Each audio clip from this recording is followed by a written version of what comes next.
How to add recently downloaded apps to home screen on iPhone 12. So if you want all your recently downloaded apps on your iPhone to be added to the home screen instead of being added to the app library alone, then this video is going to walk you through how to do this step by step. So if you're none of this, you found this offer informative, please don't forget to like and subscribe. In most cases, you may not want to turn this on if you don't like all applications to appear on your iPhone home screen just like this, but in some cases, it is advisable so that you don't need to go through the app library, search for the app before you open it. So if you're using iOS 18, it is easier to do, and on iOS 17, the approach might be different.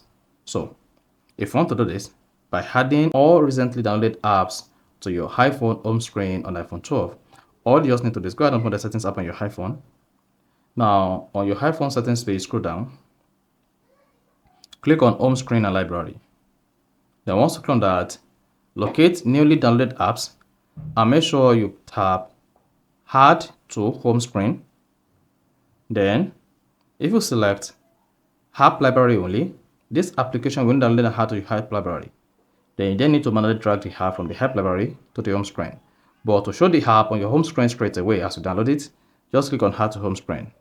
And you can also turn on show on home screen search. So if you want to disable the app from your home screen search, like when you use the spotlight search, you don't want application to pops, then you need to just disable show on home screen. And then after that, you're good to go.